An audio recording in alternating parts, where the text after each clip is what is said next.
So, what is it that a soldier does what he does? Whether it is your organization or mine, you all are actually warriors. Everything will, or a significant part of our organizational output will depend on the front line.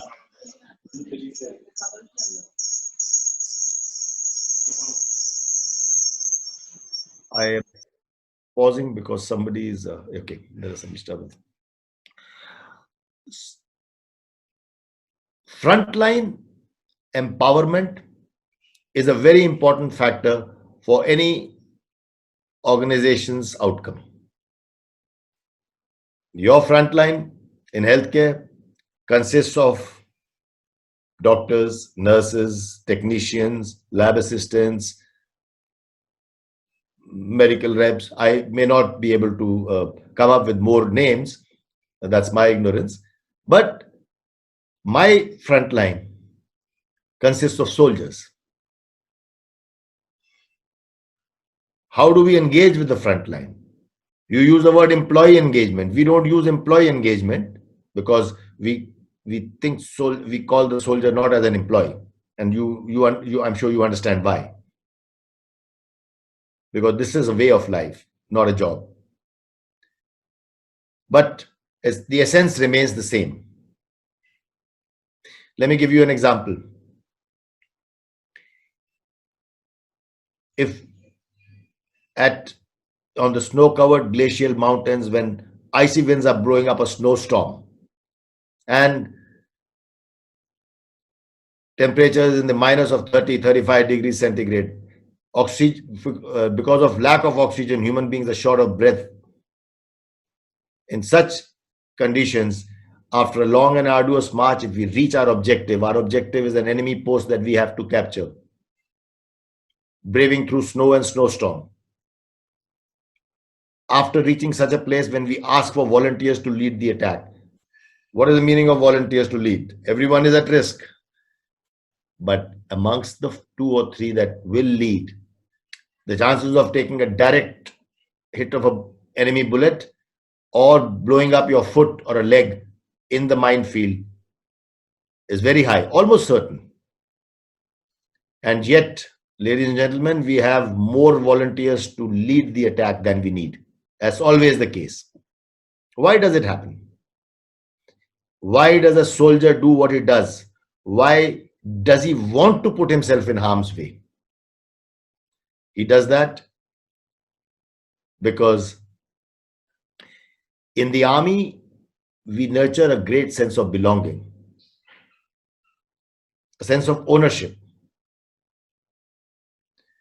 Whether it is a football match or a rifle firing competition, a soldier will go to great lengths to make sure that his team, his battalion, his company wins. We almost don't play with that kind of sportsman spirit that, okay, we tried our best, no matter we lost. It doesn't work that way. Why? Because in my profession, there are no runners up. Those who don't win often end up dead. And when it comes to battles, wars, encounters with terrorists, and such operational situations, we look up to the battle honors, the awards that the battalion, the regiment has won in the past, the laurels that we have been conferred upon by the country, by the army. And that's what that motivates us. We don't want to not only let down, we want to exceed what our battalion has achieved earlier. Let me just try and give you an example of, I'll take the example of my own battalion. I am from 8th Battalion, the Jammu and Kashmir Light Infantry, 8 Jackali. My battalion was raised in 1947-48 as a volunteer force when the Pakistani invaders attacked India in J&K. As a volunteer paramilitary force called J&K Militia, it acquitted itself very well, even in 1971 war. in the area of Cham in J&K, when rest of the army units withdrew because of enemy onslaught, our battalion was the only one that held on the other side, the west of River Munawar Tawi. And today, that is a launch pad that we have. India has a strategic launch pad to launch into Pakistan if ever the need arises. Our battalion was conferred with 2 battle honors in 1971 war. In 1976, we became a regular regiment of the Indian Army. In 1987, our battalion executed the highest ever attack in the world at 21,153 feet. The capture of Banatop, we got 1 Paramveer Chakra, 1 Mahavir Chakra, and a host of other awards. Thereafter, our battalion has done, I will not just go on, but our battalion has done exceedingly well in many operational scenarios. We got another Ashok Chakra. Our battalion has been conferred with a rare title of Bravest of Brave by the Army headquarters. Our battalion has gone and operated under the UN in Sudan.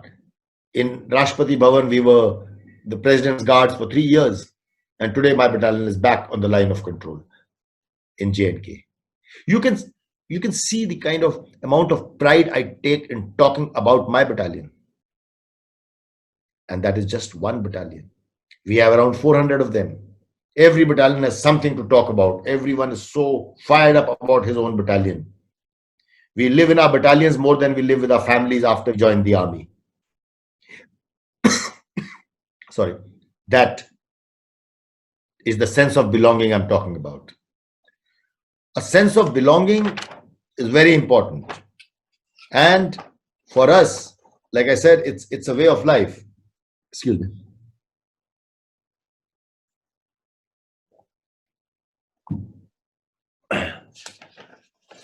So, I suppose even in the corporate world, even in your world,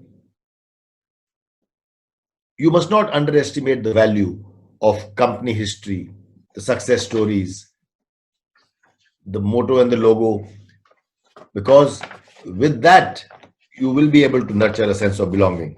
And everyone, it's a human nature to actually pine for that or respond to that. Next, let's talk about leadership. In the army, your first test of independent leadership comes in when you command a battalion. A battalion is about 900 plus men. It's an independent body that is launched into operations. It is commanded by a colonel. When I became a colonel, I was appointed the commanding officer of my own battalion, in which I had lived for the last 20 years, lived and operated and trained with the very same soldiers. From my second lieutenant days, the younger days, to becoming a colonel. That is the dream of every infantry officer, to command your own battalion. My battalion had been inducted on the line of control in J&K just a month prior to that. We were in an operationally active area. And within few days, less than 2 weeks of my taking over as the commanding officer, we had our first encounter with terrorists. 3 terrorists, our first encounter, while we knocked them off, but I lost an officer. That was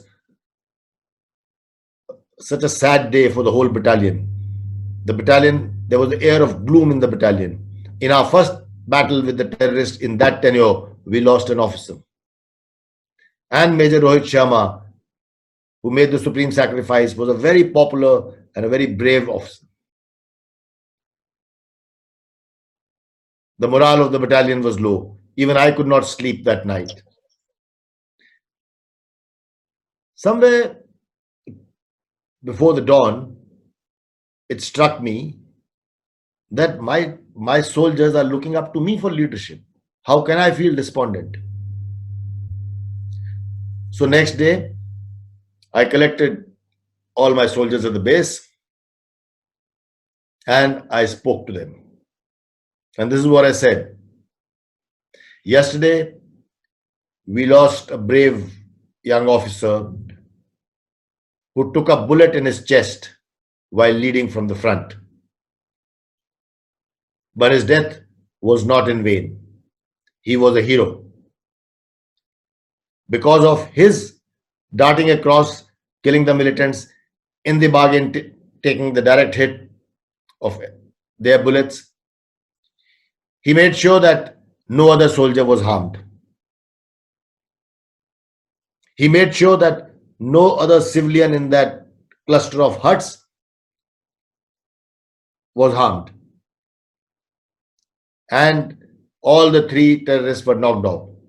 Isn't that the purpose of a soldier's life? So while we mourn his loss, what is the best way to pay homage to such a brave heart? The only way to pay homage, a military way to pay homage to such a brave heart, I said to them, was by ensuring that not a single terrorist remains alive in our area. That will be a soldierly homage. And we will do just that. Look at what our battalion has done in the Siachen Glacier 10 years ago, a decade before that. We captured Bana Top at the highest attack in the world at 21,153 feet. Our battalion had done that in 1987. And like I told you earlier, that this is what we draw on. We draw on the battle histories of our battalion, the valiant and brave deeds done by our predecessors earlier. And little did I know that my words would prove to be prophetic. In the next 3 years that I commanded, we have a record of 106 elimination of terrorist or enemy kills.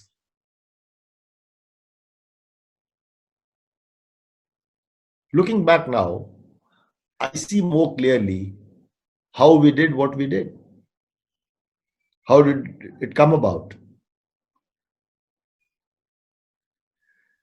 In the next encounter with terrorists, which happened a few days later, I did not wear a bulletproof jacket. Now that is against the orders. It is utterly foolish. And I was also acting braver than I felt. But I saw a very different kind of energy amongst our soldiers, amongst my young officers.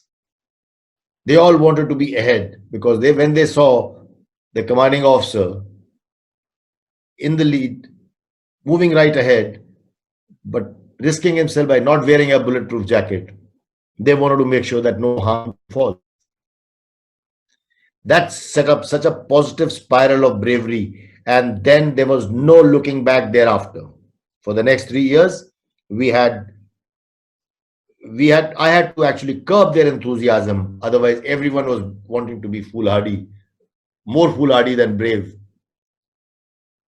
to outdo, and they outdid themselves in all operations. I think what we learn here is also the fact that when leaders lead from front, the subordinates, the soldiers, your team members are all inspired. That is applicable for us and for you and for every other field. Everyone gets inspired to put in his best.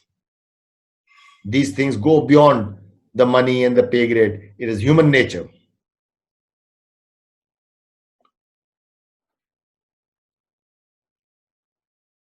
Also, whenever something is done, the subordinates see through the spirit of that. And I'm now referring to my breaking the rules of not wearing a bulletproof jacket. slightly against the orders, something that should not have been done, but your subordinates, your team see through the spirit of it, why it was done, and they will see through that spirit. That spirit is important. Conversely, also remember, it is very demoralizing for anyone to work under a boss who is not who is less than enthusiastic about his job.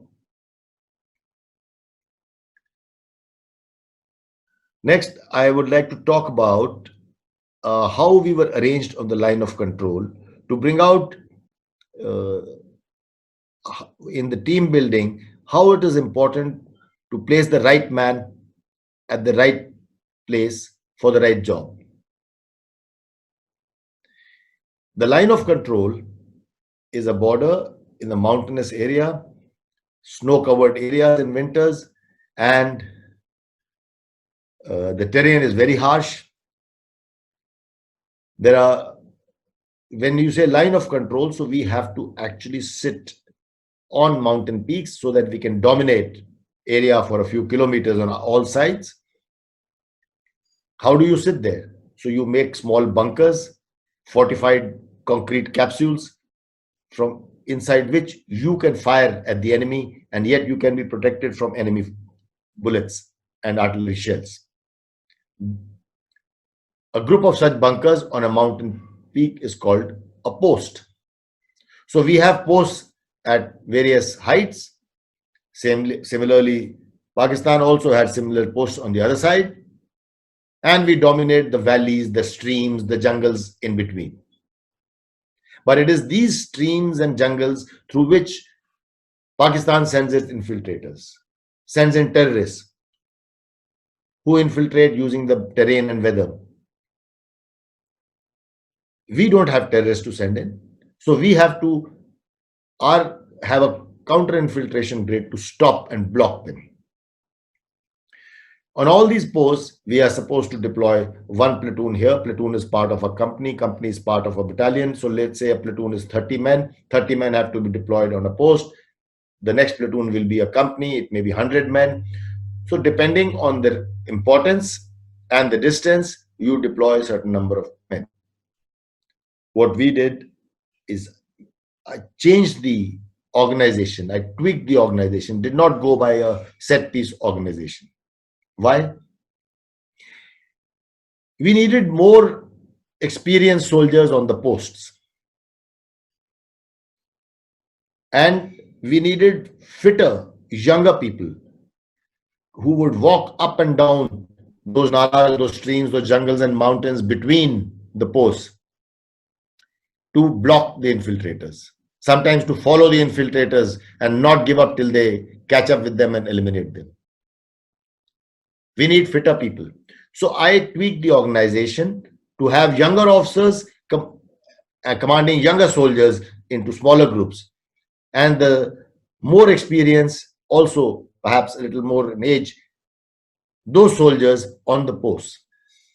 With this younger lot is the one that gave us that 106, the records that we had, and this senior stabler lot gave us more stability from the posts. So that was a very good example of placing the right man at the right place for the right job at the right time. That is effective team building. If you can do this right man at the right job at the right place, that is very effective for assigning of responsibilities. And we all understand, in any organization, if your team building is correct, assigning of responsibilities is good, your outcomes have to be good.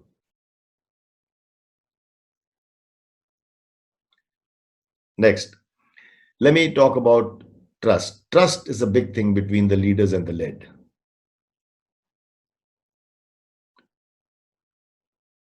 We spoke about it in the beginning.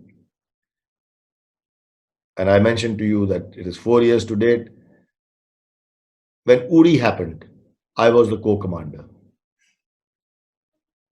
On 18th of September, It was a dark Sunday for me when I lost 18 soldiers on my watch. When I went to Uri, a couple of hours later, fires were still burning. And I went to Uri to not for witch hunting, but I went there to support them, to guide them, just like the higher leadership supported me.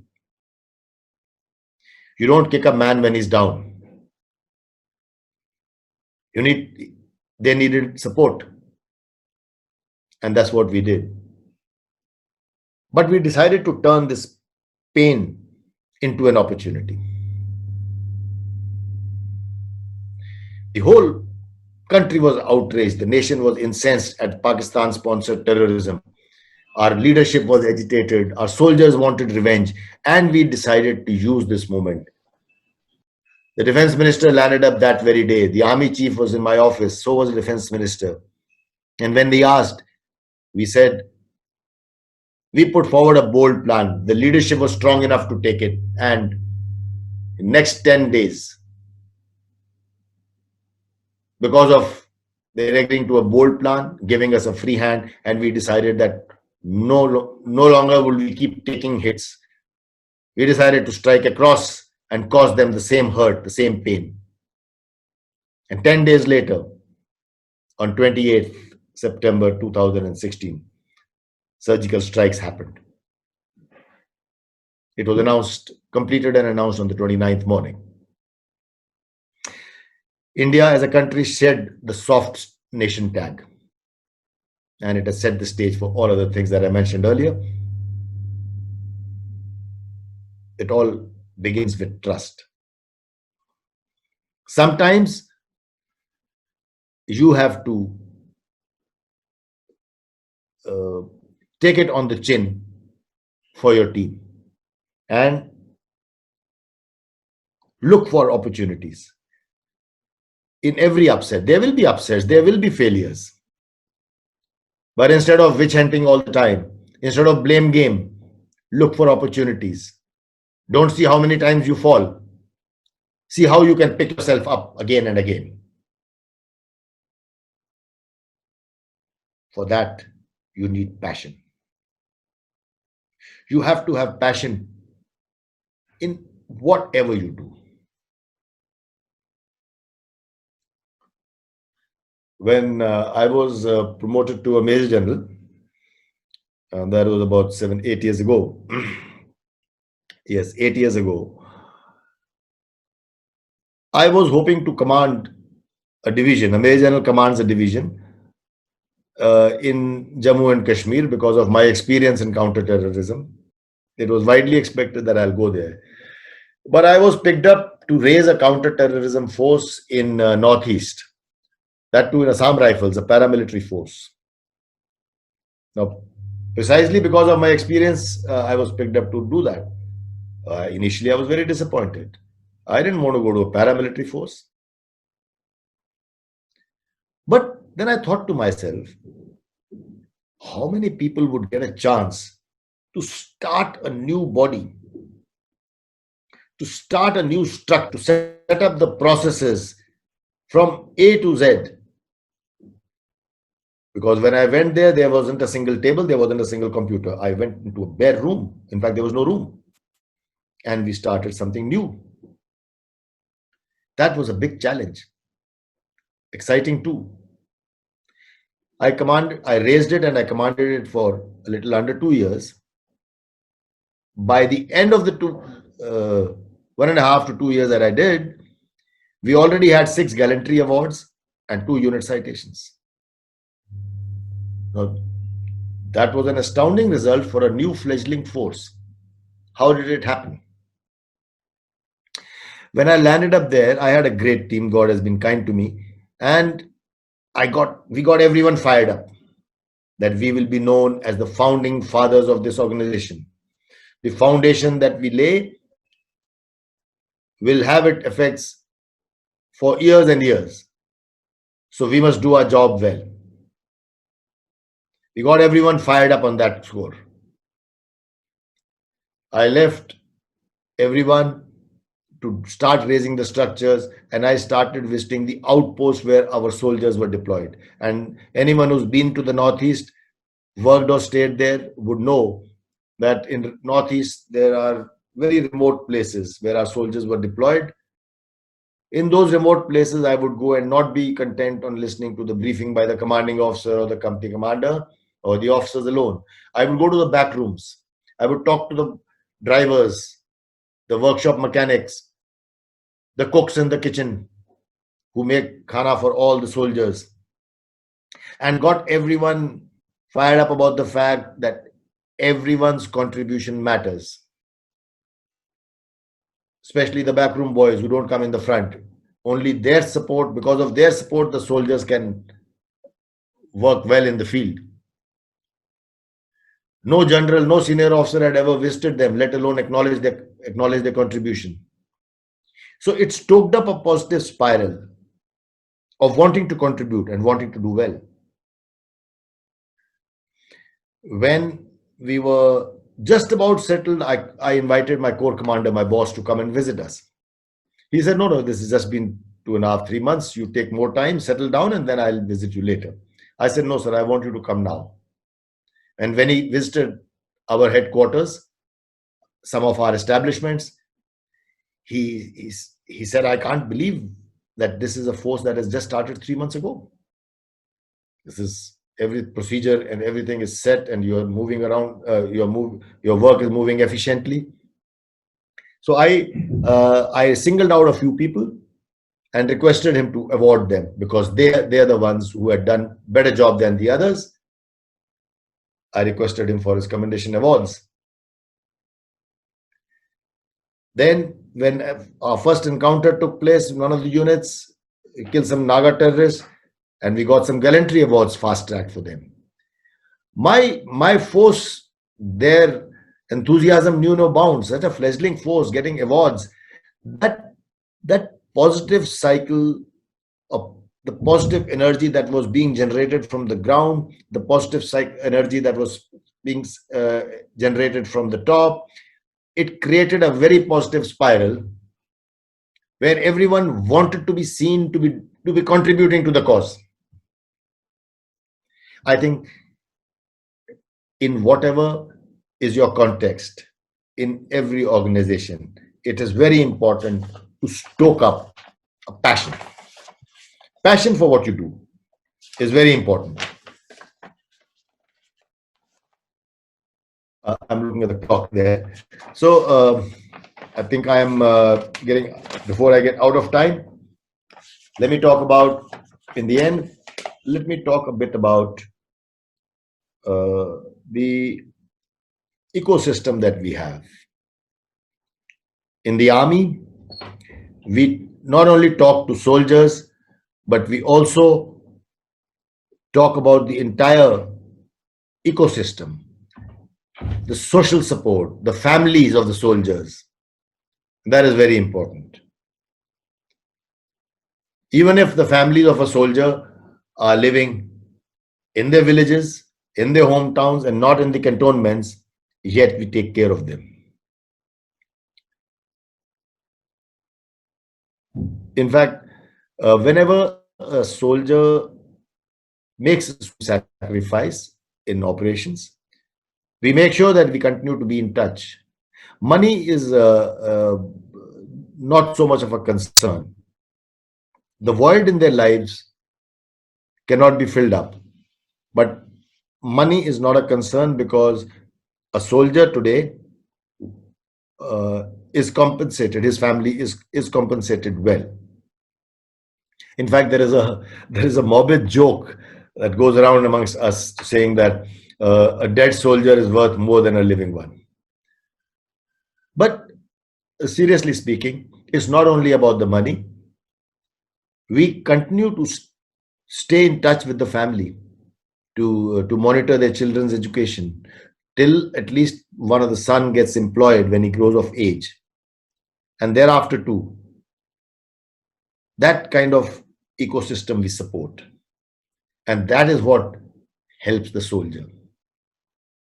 When I was a corps commander, I once I was corps commander in Srinagar, and I once went to attend the wedding of one of my ex Havaldar, ex JCO's daughter in the mountains in Bhadrava, for which I had to take a 1 hour helicopter flight to a place in Bhadrava. Bhadrava is in a different region of Jammu and Kashmir. Landed at the helipad. From there, I had to drive about 40 minutes on a dirt track up the mountains. Then I had to walk up 30 minutes to his village Bhala, and I attended the wedding of his daughter. Why? Because 20 years before that, 20 years ago, he had been with me in several encounters, in several operations when I was the commanding officer. That is the kind of bond we share. And it is this system, this kind of bonding, this ecosystem that helps a soldier put in his best. He knows that he's going to fight bravely, and he knows that, God forbid, if something happens to him, his family will be taken care of.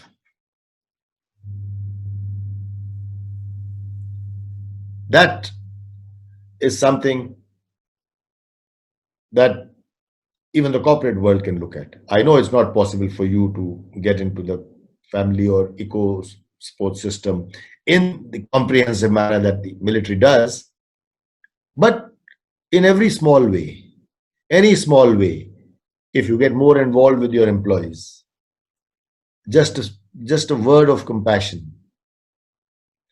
I remember my son, when his elder son did his MBA about a decade ago, and I was telling him when he joined the first company in Bombay, and I told him,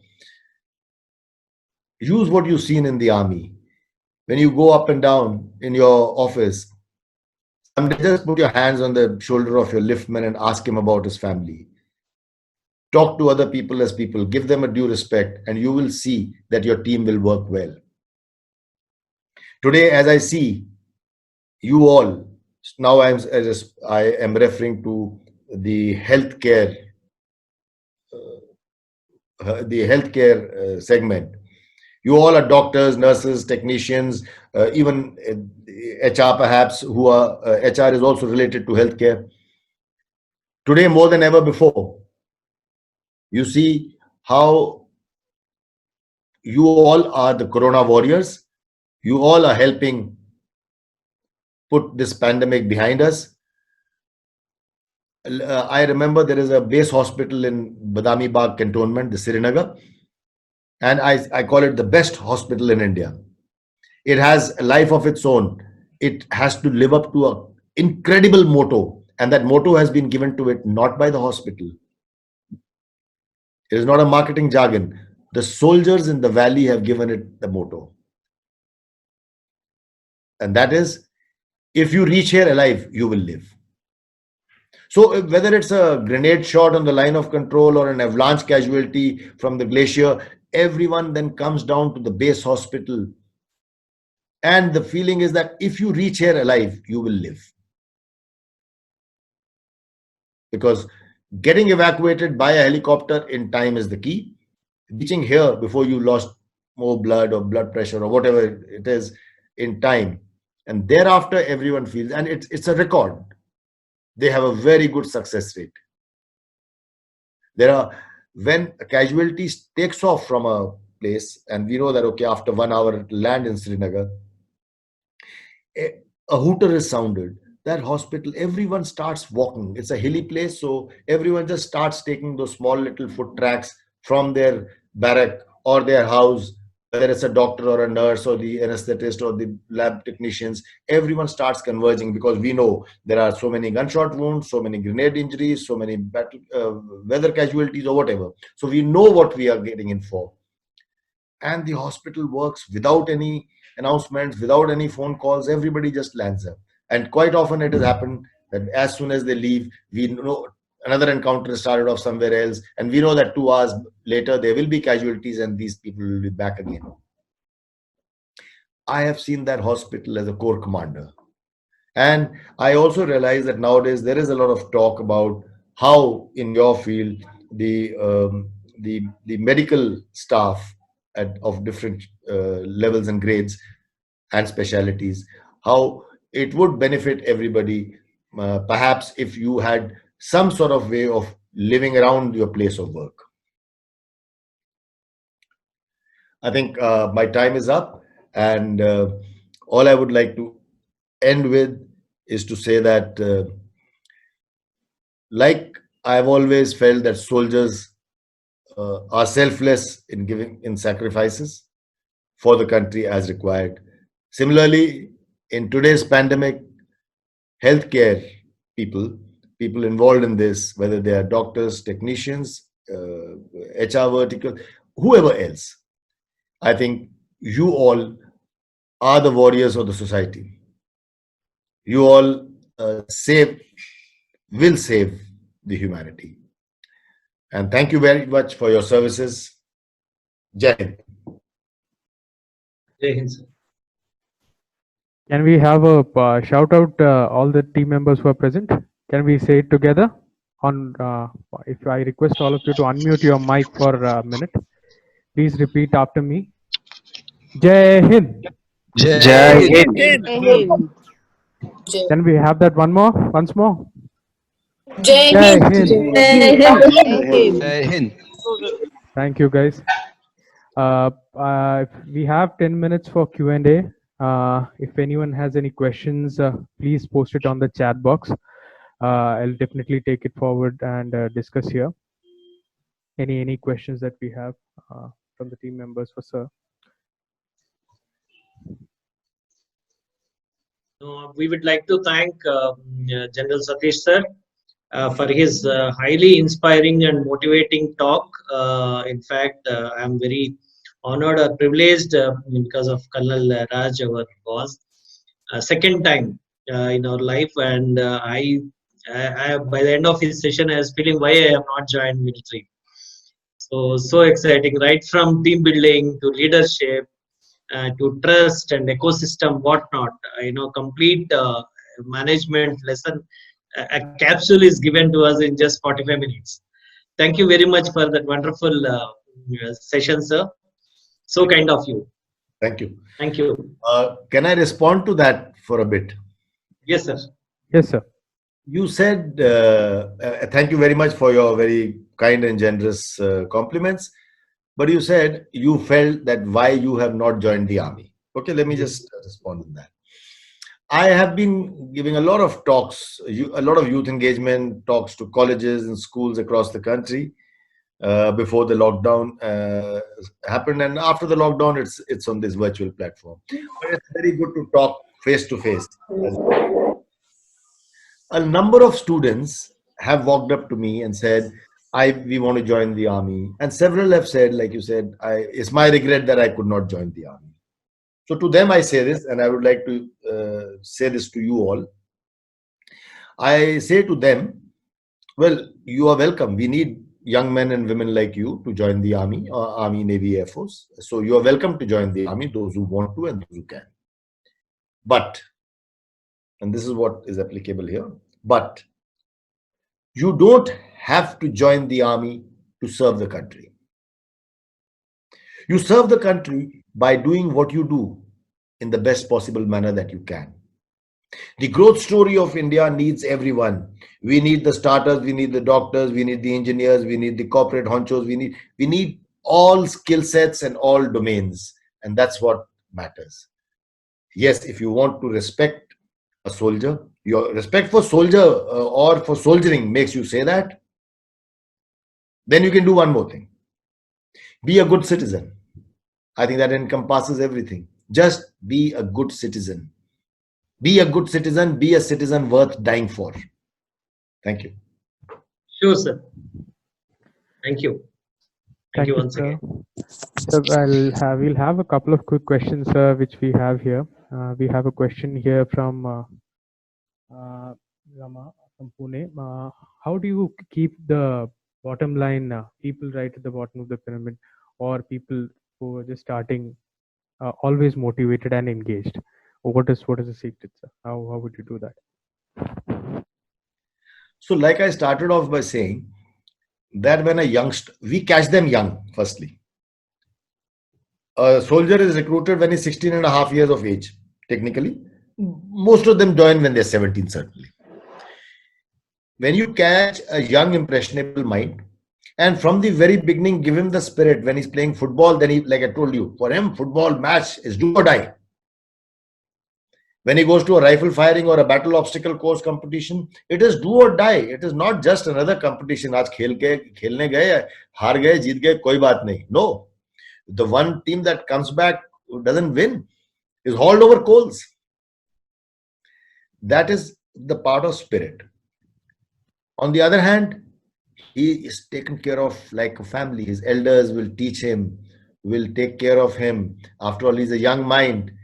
There are elders in the battalion he's the age of their son.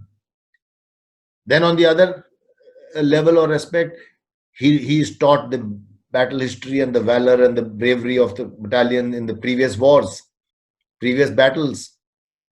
He doesn't feel like letting anybody down. So all in all, and then I told you how they know that, okay, in case something happens, they will be compensated better than their pay today. So my point is, it's a whole system that works. Then we continue to make that spiral so high. After all, a boy or an officer who comes into the unit increasingly spends more time in the battalion than he does with his family. I have grown up with my JCO or NCO or platoon or Jawan more than I've grown up with my brother or my father. So it becomes a part. That is why it is a way of life. It is not a job. And incidentally, we come with the concept of unlimited liability. That's the concept that we sign on. Unlimited liability, down up to death. And our job requires us to sign for a 24-hour bond. That means we are on duty 24 hours, 7 days. So no one can say, my job finishes at 5 o'clock, I'm going home. So it's a very different ethos. I hope I'm answering the question of the lady who asked. It's a different ethos. And so in so doing, it is not motivating. It almost becomes a need. I will just end with one sentence. When a soldier goes home to his village, a retired soldier of the same unit, a regiment, he will go and talk to him with pride. Arey chacha, वो तुमने जो किया था, हमने और लिया, एक सेना medal ले लिया. He doesn't want to come and tell him, we lost 4 soldiers and we could not kill the terrorists. Nobody wants that. That is the kind of feeling we have.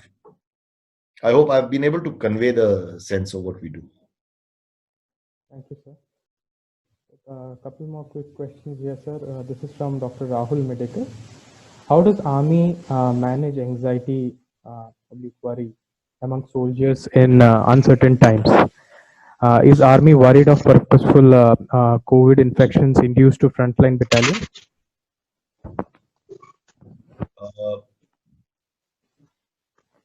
Army is very worried of COVID because, and I have been saying this is my theory, what I'm saying, it's my personal take, that, and I know I'm talking to doctors and others who are far more qualified. I only take cue from the Spanish flu and feel that, okay, this COVID is not going away anywhere in a hurry. This menace is going to stay for some time. We will be able to manage it better than we are doing it today, perhaps. That remains. But a time will come when people will get infected. My worry is that if I request all of you to please mute the mics. If